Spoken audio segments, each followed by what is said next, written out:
want you all to close your eyes and imagine that you are at a Beach Boys concert. Ladies and gentlemen, the Beach Boys! Woo! Yee! Woo-hoo! Woo-hoo! La la la la la la. Shall I kill myself?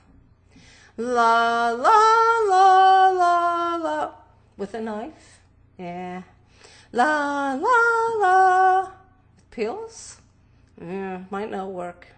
La la la la. With a car? That might not work either. La la la la la. Surfer girl. Ooh, ooh, ooh. Have you ever had a moment, an aha moment, when you woke up and you had something happen that completely changed your life? Well, that was for me, for the Beach Boys concert. I had been in a depression for 6 years. I'd been married 26 years at that point, and I was miserable. That's all I can say is I was miserable. I was contemplating suicide. But you know what I figured out is that I was trying to kill the wrong person. God, I mean, how many of you feel that way? I didn't want to kill my husband, so there was only one other thing to kill, and that was the marriage. Boy, that was tough. I made a commitment that I would, till death do us part. And killing myself wasn't going to take care of that. So I had to finally wake up and admit that I had a problem. And it's because of this experience of waking up and finding out who I was and learning to love myself that I came upon the 4 steps to loving yourself, loving your life, and the secret to a happy marriage. So let's continue this journey with the 4 steps are, you have to wake up. First, you have to admit that this problem is not your spouse's, it's yours. Your misery is being created within your ears, and it's you that's not happy. I mean, sure, the spouse is probably unhappy. House is too. But it's really you that has all these feelings within you. So you need to, at first, understand the difference between your beliefs and your spouse's beliefs. When you come into a marriage, you are 2 different people. You both come in with your head, your brain crammed full of rules, with beliefs that have been put there by your parents, by your uncles, aunts, teachers, friends, movies, whatever. You have a bunch of crap in your head, and all that crap is making you miserable because you think that that's who you are. The second step is you have to understand who you are and learn to love yourself. That is the hardest step of all, because I don't know anyone that has a role model, and I'm not saying that they're not out there, for how to love yourself. Those of you who grew up in happy marriages and you love yourself, I say, God bless you. You are the luckiest people in the world. Because the rest of us that are miserable have not figured out how to do that.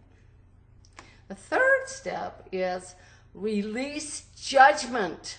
Oh my God, think about how much judgment runs through your head a day. Oh, look how silly that person looks in that outfit. Oh, my husband's washing the car wrong. Oh, he's late. My wife's too early. She talks too much. He doesn't say enough. You have all this judgment in your head. Where did it come from? Not from who you are. It came from all that crap that's in your head. So in order to release judgment, you have to understand how much of it is emotion or crap in your head, and how much of it is fact, who you are. Who you are in your heart, who you came into life to be. The fourth step is now you know, you've woken up, you begin to understand that your beliefs and your spouse's may not be the same. You're now having a dialogue. You now understand who you are, and hopefully you have talked your partner into finding out who they are. Next, you now know what of those things that are driving you nuts, that are bugging you, are fact. They're your core values. That's just who you are. And how much of it is emotion or garbage in your head. Once you know those three things, then you can sit down and design a new life. That allows you to be who you are. Wow. Whew, that feels good. And it provides the understanding that allows you to love everyone in your life. My God, wouldn't that be wonderful? What if you could go days and days on end without passing judgment on anything? Do you know how wonderful that feels?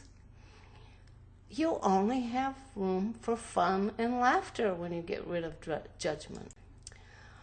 Okay, so that was the overview of what I discovered after my Beach Boy concert, is that I was going to have to figure out who I was. And it took me, I'm not going to lie, 10 years. So it's not easy. But I had to do it without anyone helping you.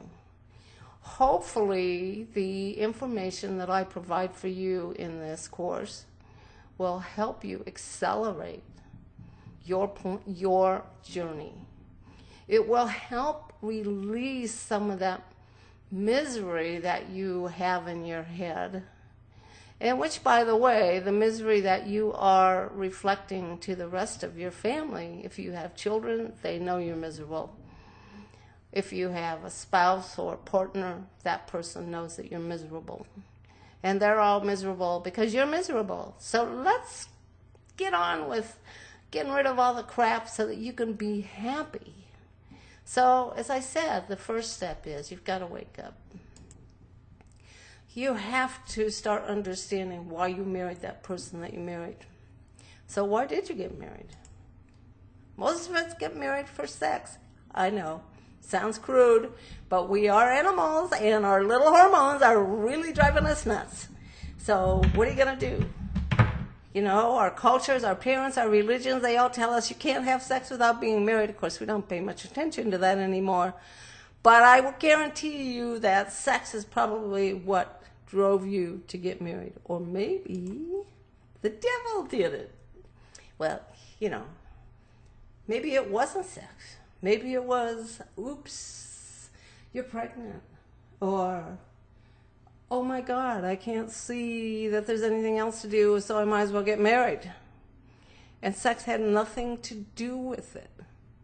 But you went ahead and did it anyway because you were lonely. You were looking for someone to make you whole.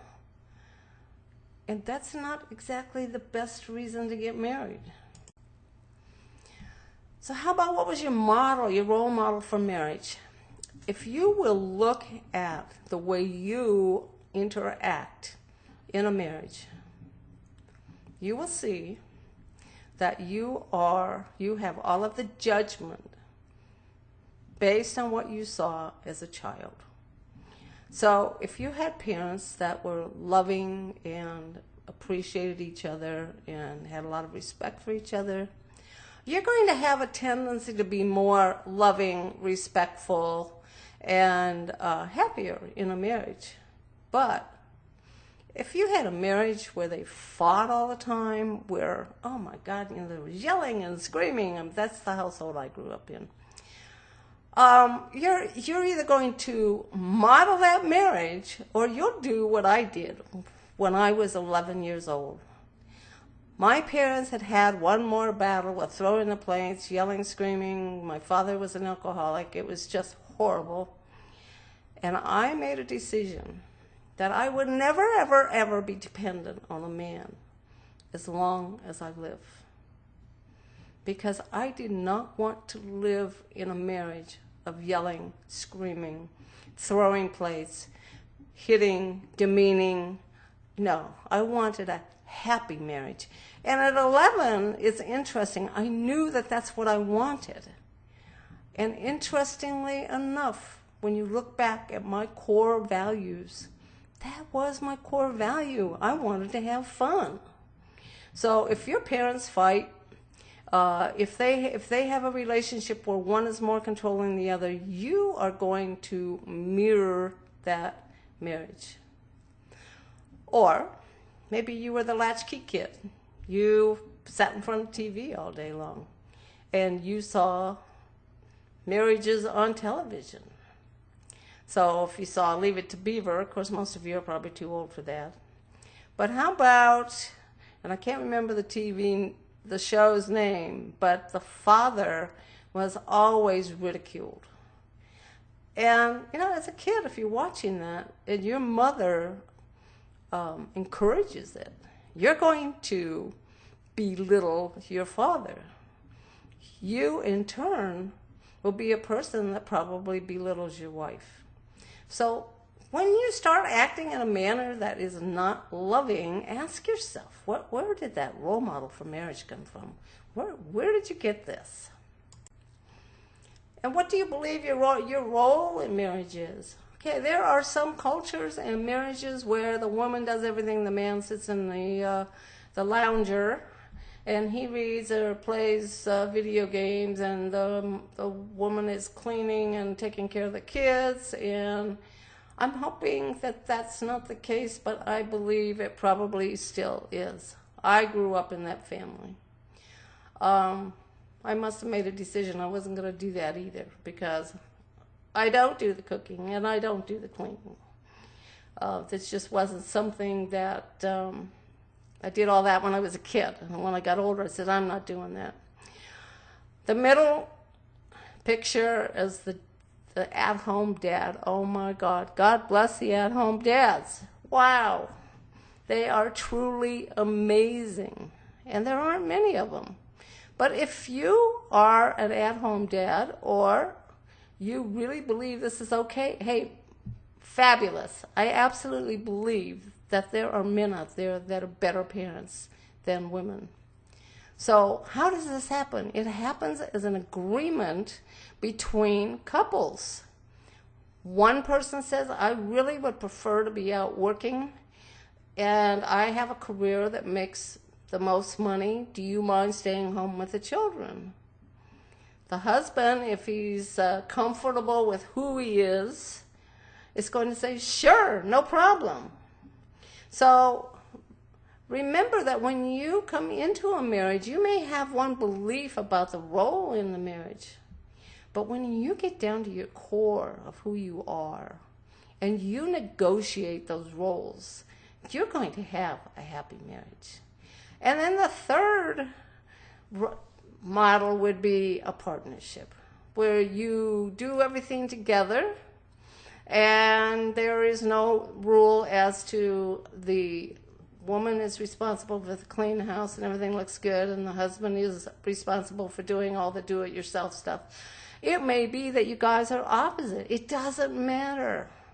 Pay attention to who you are and create those roles based on what you love to do. And then there's the one that I didn't picture here. Hey, you hire someone to come in and do all that stuff, then all you have to do is play. Okay, so that was step one.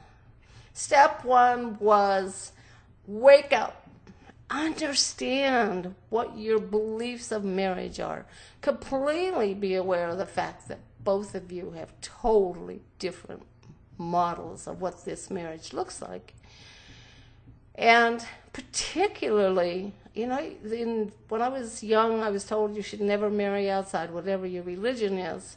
And I think, oh, that's silly. But sometimes I wonder if that isn't a good idea. And the reason why I say that is if the culture of your religion is so strong that you can't step back and say, well, maybe that isn't right. And you marry someone of another culture that's so strong that they can't step back and compromise. The marriage is doomed unless those cultures are identical. And I don't know, the only way you can do this is you have to work that out between you. But remember, your culture, the way you were raised, everything you saw as a child, and I'm saying everything you saw as a child, because this is when it gets stuck in your head, has an effect on how you're going to have a marriage. Okay, so now let's talk about the hard one. The tough part is step 2 is to love yourself.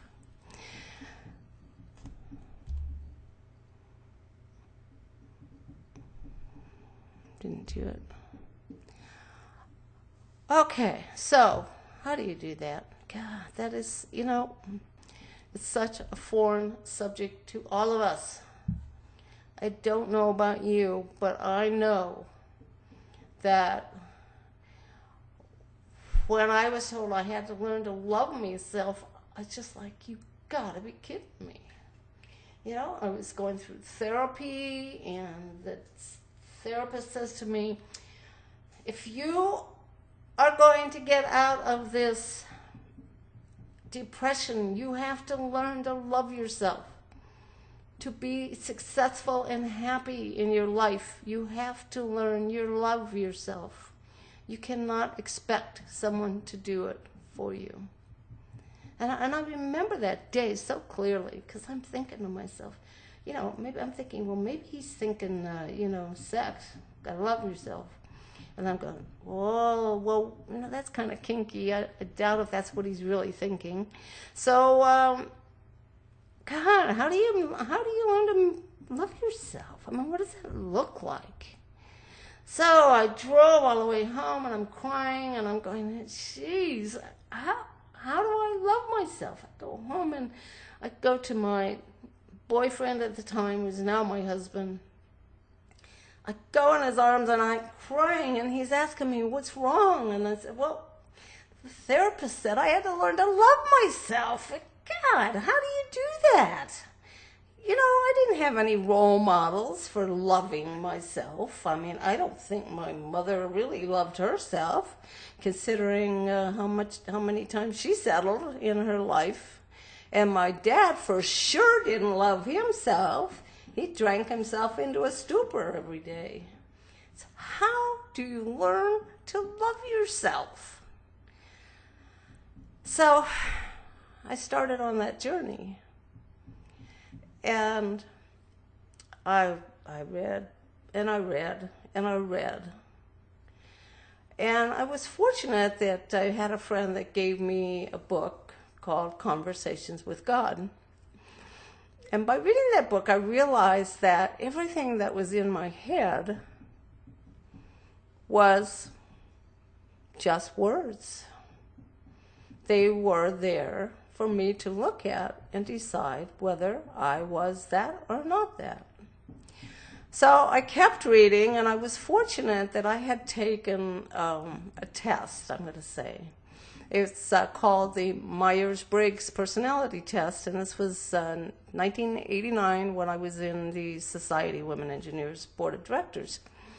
And the reason for it was to find out who we were, so that when we communicated with one another, those things that bugged us, we could look at and understand that that person across the table is not like me. That person doesn't do things the same way I do. And so that was the beginning of me understanding my core values. So this slide that you see in front of you, this is who you were at birth. There's nothing in your head. You don't have any of that garbage. Nothing's there. But what you do have is your core values. You have the way you're going to see life. You have the way you're going to operate on life. It's in your heart. It's who you are. When you get older, and this is kind of like what your brain looks after 30, it's you've got all this garbage in your head that you've heard all your life. Women take care of the children, sex is bad, you're stupid, never be late, never be early, save your money, money's for spending, you're not good enough, you can't do that. Oh my God, how many of you have heard those things? And the really sad thing is they started when we were little with the first don't touch that. That's when it started. So your entire life, your core values are in you, and they are struggling to get out. How many times have you asked, who am I? Why am I here? What's my life's purpose? The big one when you're in your 30s is this all there is to life? Your core values are trying to get out so that you can be who you are. So part of loving yourself is knowing who you are, but also being aware of all those thoughts that are not you. Whoops. No more judgment. Yeah. This thing makes you sick. If you spend your entire life judging, and what that means is that you are, if you're talking about, well, the government did this and the government did that, or my mother did this and my mother did that, or that person did this to me, or that person did that to you, you are passing judgment. And where did it come from? It comes from your beliefs, all that stuff that's crammed in your head. You have been raised to believe that this party's better than another party, or giving things to people is bad, or people who are on welfare are horrible, or the rich are awful, or it's really terrible to make lots of money. Whatever it is that you have been led to believe, you pass judgment on that every day. How many times have you seen like the Mormon missionaries driving down the road in white shirts and black pants? Hey, the minute you see them, you know it's the Mormon missionaries. And you instantly pass judgment on them. Not because you know them or you know what they're all about, only because they're different. Okay, how about people who are, well, let's talk about the different religions that have specific clothing that they wear all the time, or the way they do their hair, or the way they cover themselves up. We pass judgment on all of those things based on what we believe, not who we are. We base it on what we believe. Think about how that makes you feel when you're passing judgment. You know what? It doesn't feel good. But what if you see something and you exchange a joke or a smile with this person that is different from you? Don't you feel good? Yeah, you really do. So step 3 is no more judgment. Let's get rid of that stuff, because I swear, I think people who have cancer, people who are sick, ulcers, whatever, it's all caused by judgment. So here's the method for getting rid of judgment. Make a list of what's bugging you. You know, we talk about pushing each other's buttons. And that to me is fascinating, because that is literally what's happening, is that your beliefs are being challenged by somebody else's beliefs. Now, are those beliefs right or wrong? No, they're just beliefs. But one person has this belief and another person has that belief. So if you make a list of all the things that bother you about your marriage, oh, my husband's not loving enough, he doesn't kiss me enough, you know what? He is going to be exactly the way he saw his family be. And you are going to be exactly the way you saw your family be. So make that list and move it out beyond marriage. How about all those things that bug you at work, or those things that bug you when you're driving? You know, we want you to get all these bugging things out, because this is going to help you determine whether the judgments that you're making are based on emotions, those things that you've learned through your life, those things that are the garbage in your head, or is it frustration because it's a core value? It's that, for me, I love to laugh. I love to have fun. And if somebody makes some kind of a, they're not happy, I pass judgment on them. But it's not judgment in the sense that you're bad. My judgment in it is, I wonder how long it'll take me before I can get you to laugh. That's my challenge. So there's not a negative attached to that. There's a positive attached to that. So when you're looking at your bugging you list, and I mean, write down every single thing. Keep a notebook and write down all those things that bother you. I don't care if it's putting the toilet paper on backwards, or the way they stack the dishes in the dishwasher, or the way they pack their suitcase. Whatever that is, many times those things have to do with your core value. They have to do with one person doesn't require structure and the other one does. So write these things down, and then make 2 columns. One that says core or me, and the other one that says emotions or beliefs. Because once you start looking at these things, you are going to be able then to make a decision whether you want to hold on to it. Do you want to hold on to these emotional beliefs? Or maybe, now that you're looking at them, they really don't mean that much. So spend some time making this list. Add to it every day. Do this for a week. Once you're through, then go somewhere quiet and start looking at it. And I'm going to give you a hint. The first time you say in your head, I wish my husband would change, then you need to look at what your belief is around that change. Because I'm going to tell you something. Unless your husband is willing to either embrace your belief or be aware that it bothers you and you come to an agreement on it, you are never going to change anybody. We can't change anybody. We are who we are. We're all that stuff that's in our heads, which that stuff we can change. We can get the crap out if we want to. But if it's a core value, we can't. It takes compromise. So, all right. So we have made our bugging you list. We've come to a conclusion of whether a lot of these things are bugging us. Are they emotional, and do they make sense? And okay, they don't mean anything to us anymore. Now, you're not going to do this overnight. It's not going to happen. But what will happen is, by making this list, you will be making a list of the things that are driving you the most nuts. That's a good sentence. You will be looking at those things that are bugging you the most, and you start with them. Start with those things and start peeling them away. But you can't do it unless you're aware of it.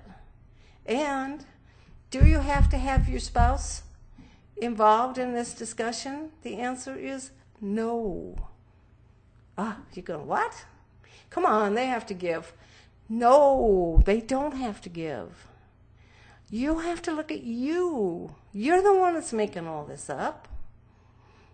And I know that sounds like a real loosey-goosey statement. You're making it up, but you are. It's in your head. It's in your mind. It's in your imagination that these things are right. So there is only one person to concentrate on these 4 steps, and that is you. Don't you worry about what your spouse is doing. Don't worry about, certainly it would help if you understood their core values, because if you understand their core values, you're going to understand how many of their core value or their natural traits of who they are bothering you, that you're not in sync.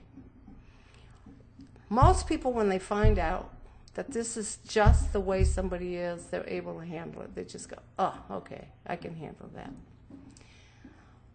But that's probably the only thing you really need to know, is understand who they are. Not the crap that's in their head, but who they are, who they truly are, and love them for who they are. Because when you're looking at your bugging it list, you are determining whether you're going to go or stay in this relationship. You are finally going to find those facts that say, I absolutely cannot live under these conditions anymore, because it is thwarting, it's depressing who I am. Or you look at it and you say, well, that's silly. I mean, that really doesn't mean anything. I'm willing to just forget that one. It doesn't bother me. That was just something that I learned as a kid. So spend some time on that, on your bugging your list. Spend time looking at it, understanding it, because I'll guarantee you that if you do it right, you will have the answers to your question of whether you should go away from this relationship or whether you should stay with this relationship.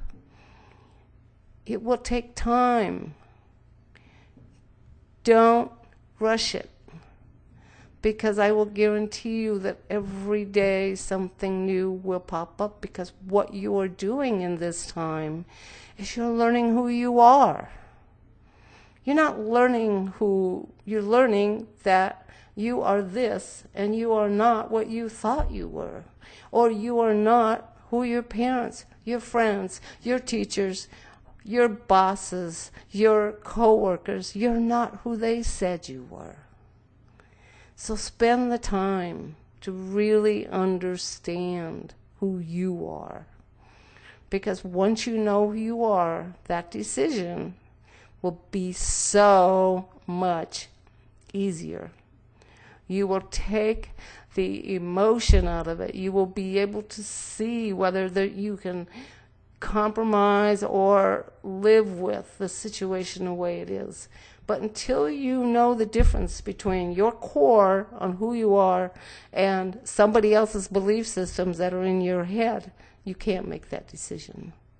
If you don't make that decision, what you will probably do is you'll leave that marriage or relationship. You will be miserable. It will be acrimonious because you haven't gotten the emotion out of you yet. And guaranteed, if you decide to get married again, you're going to go through the same thing, because you still don't know who you are. So the most critical steps in this whole process are the first three. Know what your beliefs are about relationships, marriage. Know who you are and love you. Love yourself for who you are. And understand where all the judgment and the misery is coming from. The frustration, the anger, all those things that you're not getting, that you feel that you are being spurned or you're not seen. You have to know what those are, because 9 times out of 10, you think you're not worthy enough. The truth of the matter is, you are worthy of anything, because you are a child of God. You are the bright, loving energy. It's just stuck with garbage on top of it. So it's time to let it out. Let that beautiful who you are out. It's so important. And I'll guarantee you when you do, you will be so happy. You will smile. And people will say, wow, what happened to her? Or what happened to you, him? They're not the same. That's true. And not only will you not be the same, but you probably won't be attracted or even have the same friends because you are looking to them to make you whole. At the end of this process, you're going to know who you are. Okay, so now it's time to put all these things that you've learned to good use. You're going to create a new marriage agreement or a new relationship agreement. And the first thing you're going to do is understand and acknowledge the core values that each of you have. If your husband, spouse, partner is very controlled, and you, on the other hand, are not controlled at all, look at the value that control brings to your relationship. My husband and I are completely opposite in that way. I am the free-flowing, anything-goes person, and he's got to have structure. He has to dot his I's, cross his T's, and me, I'm going like, why do we need to do that? Let's just do it. But thank God I'm married to him because he balances me out. When he sees me in my flying high mode and where I'm sort of out of my mind, he pulls me back and says, did you remember that? Did you do this? He takes care of all those details that, frankly, I'm just not interested in. So understand and acknowledge those core values that make each of you unique and special. And create a relationship that actually brings the best out of both of them. And nurture them with love.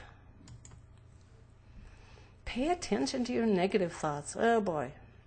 You know what? I'm not going to say those negative thoughts are going to go away, but I will tell you that once I got this and I understood who I was and who my husband was, I have very, very, very few emotional negative thoughts. Because the minute one pops up, I know, that's either crap that hasn't gotten all the way out yet, it's my ego, or it's something about my core value that's being kind of pinched.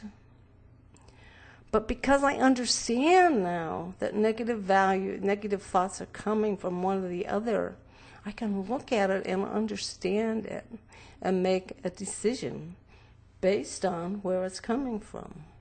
Thus, I'm always happy. You need to write a specification. Okay, so I'm an engineer. And when I got divorced from my first husband after 27 years, I decided I needed a man.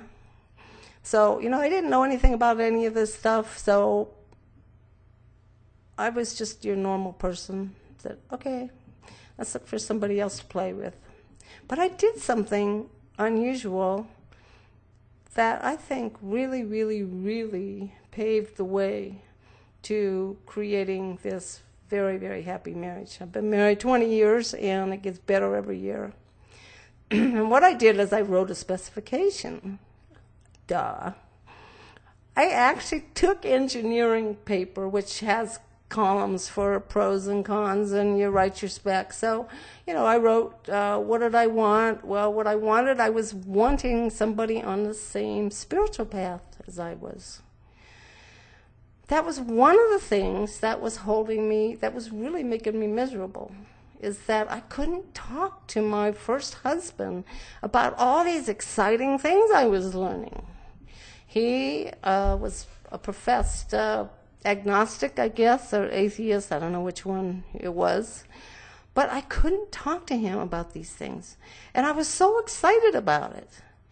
And I don't know if you've ever had that feeling where you're so excited about something and all you want to do is to sit down and discuss it with someone to get this feeling for hearing yourself talk, but also hear their take on it. But I couldn't even get there with him. So the first thing on my specification was, had to be on the same spiritual path. The second thing on my specification, the one that most men loved, is I want to have someone to play with.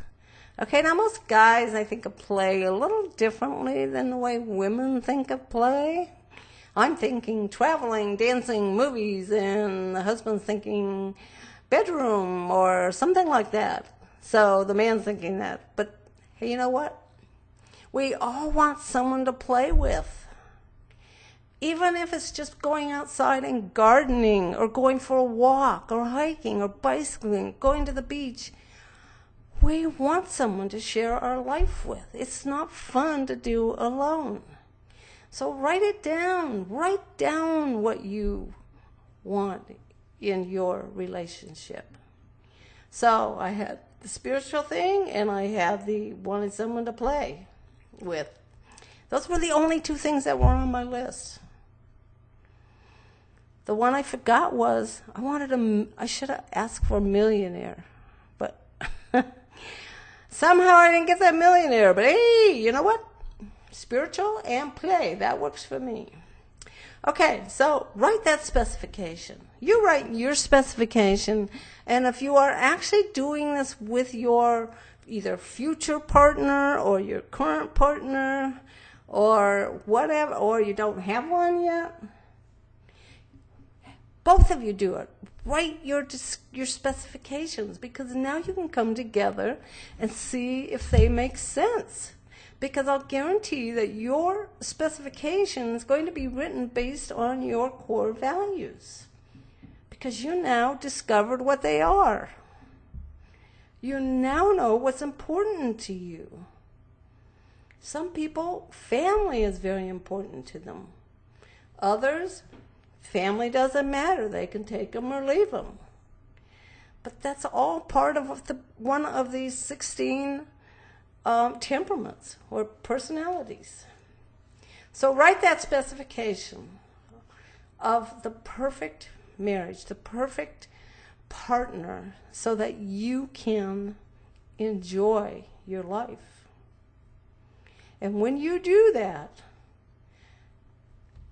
after you have applied the first 3 steps, you will continue to work on those 3 steps. But I will say, and I hope this for you, that you will be happy. You will smile. You will not be passing judgment because you've gotten rid of all the stuff that requires judgment. And the biggest thing is you will be who you are, and you will be loving yourself and loving your life. Remember one thing. Nothing means anything unless you say it does. I'll repeat that. Nothing means anything unless you say it does. That means when somebody's passing judgment on you, it has nothing to do with you unless you say it does.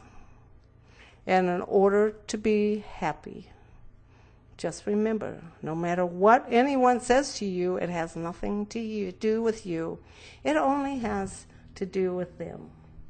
So go out, take those steps, learn them, understand them, get to know you, give yourself a hug. Write down all those cool things that you've done. Don't believe anyone that says you can't do it, you didn't do this, you weren't good enough for that. There are no mistakes in any of us. God created us to be great and wonderful. It is only man that has made us less than that. So go out, love yourself, love your life, and have a great, great marriage.